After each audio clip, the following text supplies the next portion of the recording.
Hey, podcast friends. This is Dr. Steve Hewlett with the podcast, Simple Healthy Choices for Weight Loss, where every week we help people who have realized that as their health has been declining over the years, the number of medications they are being prescribed is increasing. We want to help you reverse this health path so you can live the vibrant, pain-free, and hopefully medication-free life you deserve to live. If you'd like even more information on this topic, you can go to Amazon or Audible and pick up my book, Your Plate is Your Fate. And if you think my book helps you on your new health path, please tell your friends and leave a review where you purchased it. Hey, podcast friends. In today's podcast episode, I want to talk about what exactly is insulin. Now, in many of our past podcasts, we've been talking a lot about what insulin is. And I've been getting some comments back that people didn't understand exactly what insulin was, even though I've been talking about, all the actions of insulin. So today, I'm just going to tell you what it is. And basically, insulin is a protein hormone. So remember I have talked about in the past, when you eat macronutrients, so carbohydrates, fat, and protein, when our body takes those in, they break those down to each of their basic building blocks. So again, fats get broken down to fatty acids. Carbohydrates get broken down to glucose, and protein gets broken down to amino acids. And then once they get broken down, those basic amino acids, they get absorbed into your body, and then your body puts these together puts all these little building blocks together to make whatever it needs for the body to be able to heal, grow, thrive, and survive. And again, when your protein gets broken down to amino acids, your body puts those amino acids back together to make different types of proteins. And we've talked about how there's over 20,000 different proteins in our body. And some of these amino acids, or some of these proteins, are up to 27,000 amino acids long. But there are also smaller proteins. So some of these are like less than 100 amino acids. And these are called peptides. So peptide is still a protein. It just means that it has less amino acids making it up. And that's what insulin is. It's a protein hormone made up of 51 amino acids. So it's also classified as a peptide hormone. But just so you don't get confused, peptide and protein, those are all the same thing. Now, insulin is a protein hormone, and it gets secreted from the pancreas. And your pancreas is a small organ that sits right underneath the stomach. And your pancreas does a few different things. Your pancreas holds the enzymes. Remember, we talked about fat gets broken down to fatty acids, and then same with the carbohydrates and everything. When these get broken down, they're broken down by enzymes. They're broken down by the bacteria in your gut, which are super important that you have good, healthy bacteria in your gut. And there's also enzymes that are released from your pancreas. Now, these enzymes are actually protease, which breaks down proteins, amylase, which breaks down carbohydrates, and lipase, which breaks down fats. And these actually get secreted from the pancreas through the pancreatic duct into the common bile duct, and then that gets released in the top part of your intestine when the food is coming out of your stomach, and then those enzymes can work on breaking those down, okay? So the pancreas, that is one type of a gland. That's called an exocrine gland, because with an exocrine gland, it secretes enzymes or things, and they get secreted through a tunnel, through a tube, or through a duct to act at a certain area. But the pancreas is also an endocrine gland. And an endocrine gland means this is an organ that produces a hormone that gets released in the bloodstream, and then that hormone floats all around the body, and it acts on organs somewhere else. So it's not connected by a duct like the pancreatic duct.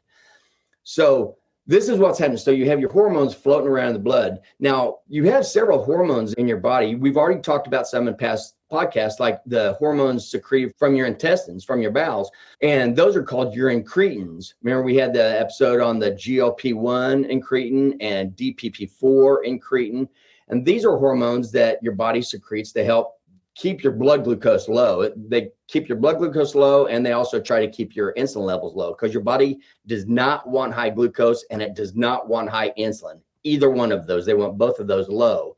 And that's where we've gotten into a lot of the problems that we've gotten into with all our ultra processed food from these man-made food manufacturers.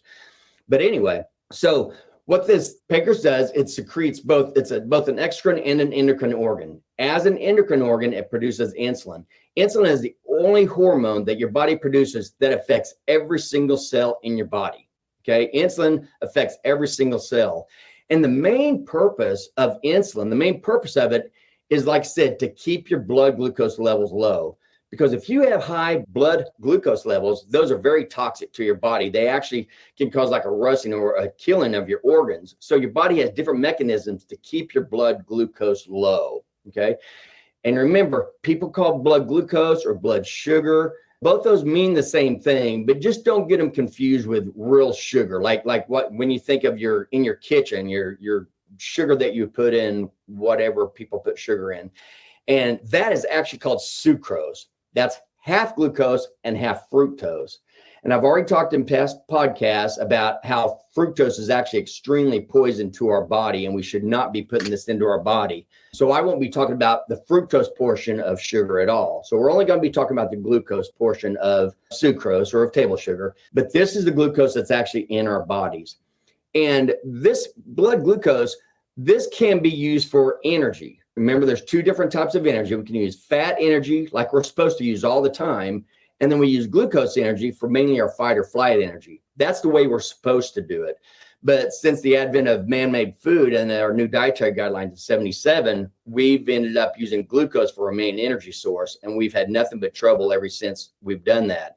So the whole key is to get you back over using fat for your energy source. But anyway, so I digress. Back to insulin. When we eat food, like I said, anytime you put food in your mouth, your body is it thinks that you're giving it nutrients. It doesn't know whether you're giving it the man-made food that's killing it or the God-made food that actually is making it healthier. It's just preparing for a meal. And so amylase, like we said, amylase breaks down carbohydrates. So amylase is an enzyme that actually starts right in the mouth. As soon as you put food in your mouth, if there's a carbohydrate, your body has saliva, has amylase in it. And so the amylase starts breaking that carbohydrate down into glucose right in the mouth. So then when that gets down in the stomach, now your body's starting to produce insulin, even while there's carbohydrates in your mouth. And this is where you run into it, even with sugar, with artificial sweeteners. Just the fact of having something sweet in your mouth, your body thinks it's getting ready to drop sugar, and it doesn't want it there. So it starts producing insulin right away, whether you swallow it or whether you don't. But when you do swallow it, now you have these carbohydrates in your stomach. Your stomach wants to keep those in there for as long as possible so your blood glucose doesn't go very high. So it releases this GLP-1 to keep the food in your stomach and slowly release it. But once that gets released and the carbohydrates get broken into glucose, that goes into your bloodstream, and this causes your pancreas to release insulin from the from the beta cells. So your pancreas senses the glucose, releases the insulin. Your insulin goes into your bloodstream, and what it does is basically, you can think of it like it goes to every cell that it needs to, and it opens the door and it allows the glucose to go in. Okay, so that's what insulin does. It's a hormone that regulates how your glucose goes into your cells. That's what most people know of it as. But actually, insulin is an anabolic hormone, meaning it makes things bigger. Every single thing that insulin touches, it makes bigger. So it takes glucose, crams that into cells, as much as it can until the cells gets full and those cells get bigger. Any excess that's in the blood, it takes that and it puts it into a little glucose brick so you can store it. And we'll talk about these little glucose bricks in a little bit. But it causes you to store it in your liver. And you only have about 10% of your liver and 1% of each skeletal muscle that stores glucose as these little glucose bricks called glycogen. After that, it takes all the carbohydrates, and insulin is what takes the carbohydrates, causes them to be turned into triglycerides, which is a form of fat. And we've talked about this in past podcasts also. But when it turns it into triglycerides, when your insulin levels are high, it forces your body to store all that fat that it's producing. So you need to get your insulin levels low so it does the opposite and starts having you burn your fat for your energy source instead of storing the fat. But that's why insulin is called an anabolic hormone, because everything it touches, it gets bigger. One of the problems with this is also it makes other things bigger also, like your blood vessel lining. It makes that thicker. If you keep your insulin levels high, very high for a constantly, which what people do now when they're eating carbohydrates from grocery stores, and they're eating all these carbohydrates every 3-4 hours all through the day. You're keeping your insulin levels way too high, way too long. And this is what's causing all the issues that we're seeing, mainly with obesity, with type 2 diabetes, with cardiovascular disease, with high blood pressure, with strokes, with Alzheimer's disease. Remember, Alzheimer's disease is actually called type 3 diabetes. High insulin levels and high glucose levels together cause organ damage to every single organ in your body. Okay. So this is why we need to make sure to keep our insulin levels low. And the other thing with the insulin is when you eat this, you have two different systems. You have insulin that gets released, and that makes your blood glucose go down. However it can do it. It's going to excrete it through your kidneys. It's going to push it in. It's going to store it as glycogen. It's going to push it into your other cells. And this is how your body gets rid of it. Okay. And so what they found out is that when you eat insulin, you basically are forcing your body to use your carbohydrates for your energy source. And this is where we start to run into trouble. And this brings up the type 1 and type 2 diabetes. And again, I gave a talk on this one. I've already done a podcast on the difference between type 1 and type 2. But basically, when you look at type 1 and type 2 diabetes, okay, diabetes was first recorded in Egypt over 3,000 years ago. And this is when they first noticed that there are some people who had excessive amounts of urine. They were just going to the bathroom all the time. And then they noticed that of these people, when they're going to the restroom all the time, bees would hover around the urine. So it was real sweet. Okay. And they said it was honey sweet, and mellitus means honey sweet in Latin. So that's where they got the term mellitus when you're talking about diabetes mellitus. The term diabetes, this came about 100 years later, and this was from Greece. And again, when they found out that there was excessive urination also. So that's why the Greek name for excessive urination is diabetes. So this is where the two terms come together, diabetes mellitus. But now there's two different types. There's type 1 and there's type 2. And both of these have to do with sugar. But what they found is with type 1 diabetes, your blood sugar is high. And with type 2 diabetes, your blood sugar is high. So since your blood sugar is high, on both type 1 and type 2, you're also excreting this blood glucose through your urine. So that's why we used to always test our blood glucose to see if we were becoming diabetic by testing the glucose in our urine. The difference is when you look at insulin. When you look at type 1 diabetes means that your body cannot produce any insulin. You, for whatever reason, you have formed antibodies to the beta cells of your pancreas. So you have anti-beta cell antibodies that are attacking your beta cells in the pancreas. And so they can't release insulin.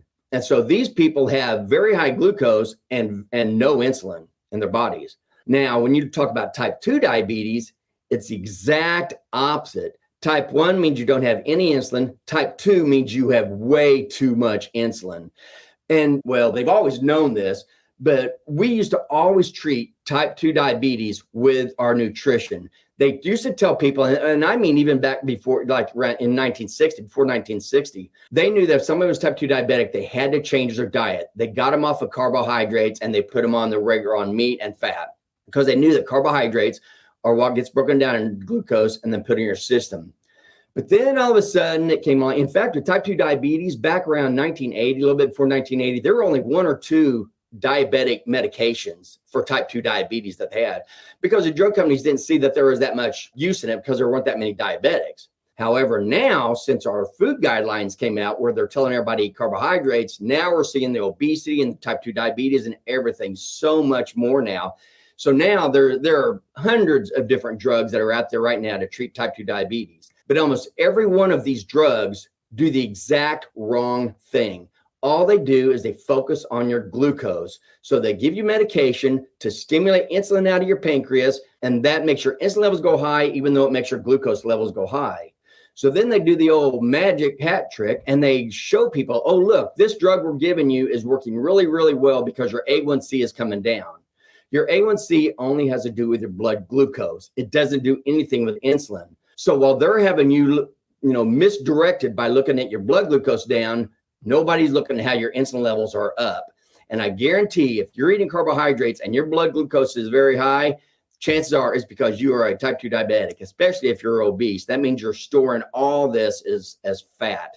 And in fact, this is what happened way back when Greece found out about the success of urination. They noticed with the type 2 diabetics back then, these diabetics were mainly type 1 diabetics because they were getting smaller and smaller, which is what happens with type 1 diabetes. Because if you can't be putting glucose into your system, into your cells, then your cells aren't going to be able to grow. And what they used to think is that this was your flesh melting into your urine, because they noticed these people getting smaller, and they noticed that the sugar in their urine was increasing. And this is totally different from what you see with type 2 diabetes, which again goes with increased weight, not with decreased weight. And the other thing is, there were two different types of diabetes. The ones that were associated with people who were being younger and they were losing weight, and that was type 1 diabetes. That was also called insulin dependent diabetes, and because we had to treat with insulin. But then all of a sudden it came on, and we found out that now there's another type of diabetes that was associated mainly with the older people, and they had excess body weight. And this was a type 2 diabetes. And it used to be called non-insulin dependent diabetes because, like I said, we never used insulin to treat it before.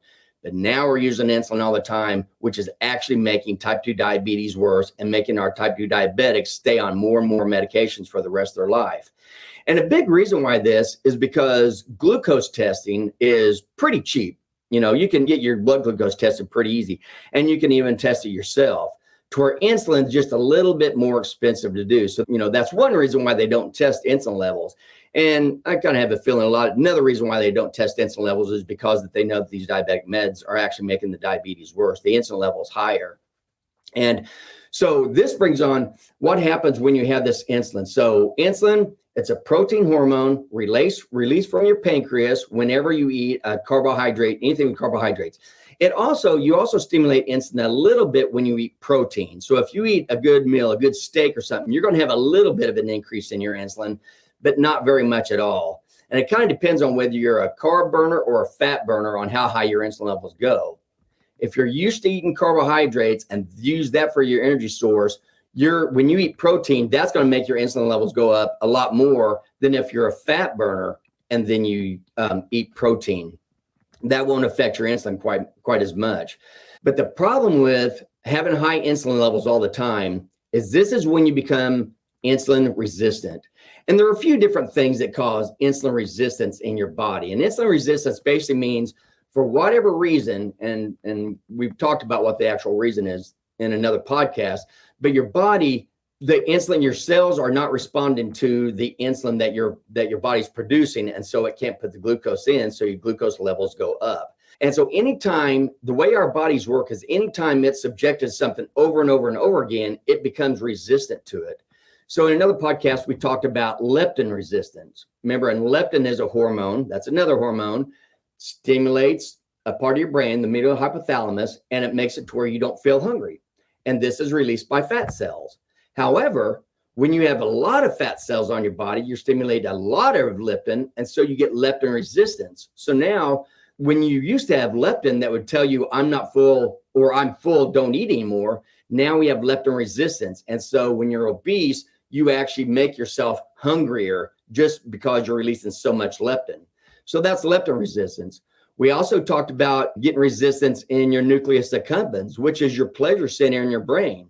When you stimulate, and I did a whole nother podcast on this, but when you keep stimulating pleasure by eating sugar all day long, your nucleus accumbens becomes resistant to pleasure. And again, they think this has a lot to do with a lot of the depression and stuff we see nowadays, because we have resistance in our pleasure center. Well, the exact same thing goes with insulin. When you're eating the types of food that cause your blood insulin to be high all the time, your body becomes insulin resistant. And they're keeping your insulin levels high, and there's inflammation. And we get inflammation all over the place. All the products that we put on our hands, whether it's a lotion, if it's hand sanitizers, all this crud, it's just chemicals we're putting on our bodies, and that's more stuff that causes the inflammation inside. Then there's inflammation in all the air around us. We have inflammation in particles that are flying out from manufacturing plants and everything. And these are all coming into our lungs, and these are also causing inflammation. But a lot of these, we can't do a lot about it. I mean, if you don't like the air you breathe, you can move to another place and, things like that.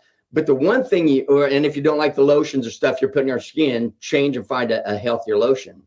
But the one thing that you have 100% control over is what you eat. And remember, we've talked about the vegetable and seed oils that are in all the man-made food and how those are extremely inflammatory to your bodies also. So that inflammation from fructose and from these vegetable and seed oils put inflammation in your body. And this also causes damage to the cells in your body and that also increases your insulin resistance. So extremely high insulin levels and inflammation from all these different products is what makes us insulin resistant. And so remember, what we need to do, what we want to do is keep both our glucose and our insulin levels low. When you don't do that and you have insulin resistance and you continue to eat glucose, or carbohydrates, when those carbohydrates get broken down to glucose, put that in your blood, now your beta cells of your pancreas are trying to produce as much insulin as they can to take care of that glucose, but it's to no avail because now you have insulin resistance. So what the medical field tries to do with this is give you medication to bring those blood glucose down. However, that's making the diabetes worse, like I said, because the goal to treating type 2 diabetes is decrease your blood glucose and decrease your blood insulin both. And the only way that you can keep both your glucose levels low and your insulin levels low is to quit eating carbohydrates, because carbohydrates get broken into glucose into the blood. Your pancreas notes that, it produces insulin, and that causes now your glucose is high and now your insulin levels are high also when you're insulin resistant. So the key to all this is just stop eating glucose. If you have trouble, if your body has trouble metabolizing glucose and get rid of glucose, it's very easy. You just quit putting it in your mouth. And this is no hard thing. This is what we've been doing all the way through from the very beginning of time. That's what we've been doing up until we started making our man-made foods with all these ultra-processed carbs, high fructose corn syrup and sugar, and all these vegetable and seed oils. And that's what's in all these products in the inner aisles of your grocery stores. Once that started happening, now all of a sudden we're seeing type 2 diabetes like we never saw before. We're seeing obesity like we never saw before. So if you can go back to eating the way we did before man-made started making this food, where you're eating real God-made meat, God-made fruit, and God-made vegetables, and very little on the vegetables and even less on the fruit. But when you eat that stuff, you will be keeping your blood glucose low. When you keep your blood glucose low, you keep your insulin levels low. And that's exactly what you want to do, because when you keep your insulin levels low, you cause your body to start using the fat in its subcutaneous fat cells. You're using that for its energy source. And that's when you start to lose the weight. That's when you start feeling great. That's when you start having more energy. And that's when you start reversing your type 2 diabetes. You reverse your obesity. You reverse your high blood pressure. You reverse your cholesterol panel. You start reversing everything and you truly become healthier and you feel so much energy. You still feel so much better. So if you want to feel fantastic, no matter what age you are, if you want to feel fantastic, keep carbohydrates out of your body. Again, man-made carbohydrates is the main thing I'm talking about. Fruits, vegetables, fine. Just keep them under a certain level. Lots of meat. And I guarantee you, if you do that and you walk or you move every single day, okay, get your heart pumping, get your blood pumping, and you drink a lot of water, which again, is half your ideal body weight divided by 2. It's the number of ounces of water you should be drinking every single day. Your ideal body weight in pounds divided by 2. That's a number of ounces you should drink every day of water. And then sleep, or do everything you can to get enough sleep also, because sleep is extremely important for so many different reasons. And I already did a whole podcast just on sleep also. But all these are important because when you're stressed out, there's 2 things that can make your blood glucose go high. One is the food that you eat, the carbohydrates that you eat, that'll make your blood glucose go high, but so will stress. Because when you are stressed, when you're in that fight or flight mode, which is what stress is, when you're in that fight or flight mode, your body is getting you prepared to do just that, either fight or to run. So it releases cortisol from the adrenal gland, a little gland on top of your kidney. It releases cortisol. Cortisol goes to your pancreas, and that stimulates what's called glucagon. And glucagon makes those glycogen, the little glucose bricks, those break down and put glucose into your body, into your bloodstream. So when you are stressed all the time, you are in fight or flight mode all the time, you're releasing cortisol all the time, and cortisol does a bunch of things around the body. You are always continuously breaking down your glycogen stores and putting glucose in your body, which is constantly raising your insulin levels, which is against everything we're wanting to do. So being able to manage your stress has so much to do with your health. If you can get good water, good sleep, good exercise, good nutrition, and manage your stress, you will feel so much better. And because stress is horrible for everything. It's horrible on your whole body. And that also leads to insulin resistance for the same reason that we just said. So I know that's kind of a long thing, but there's a lot of different parts. And I really, really want people to understand how all this has just changed just since the late 1970s. We used to be so much healthier before this. And so I can't explain it to you enough. I really would like for everybody to quit shopping in grocery stores and do your shopping from farmers markets, where you can know the farmer, you know where the meat is you're coming from, you know the good, healthy ultra food of eggs and where these eggs are coming from. You know, when the vegetables and the fruits that you see there are seasonal, which is what you want. You don't want to eat stuff that's out of season. We were never supposed to eat all this fruit all year long. Strawberries in December, that's unheard of. And it's because it's not healthy. You know, the different things you have to do to make this food last longer and be able to be shipped is not healthy for your body. So if you have to eat that stuff for whatever reason, go ahead. But if you don't have to, and you've got a local farmer's market and you can buy all your fresh fruit, fresh vegetables, fresh meat, fresh eggs, straight from a farmer close to you, you're going to be so much better off. So I know I'm like a broken record, but I just thought I wanted to tell you that just a little bit. And that's all I've got for today. So thank you for tuning in. And once again, thank you so much for listening, and have a great week. And remember, make simple, healthy choices to live a quality life. If you enjoyed this podcast, please hit the subscribe button below and be sure to tell someone else who may want to change their health path as well. And don't forget, you can also purchase my book, Your Plate is Your Fate, on Amazon or Audible. And if you do, please leave a review.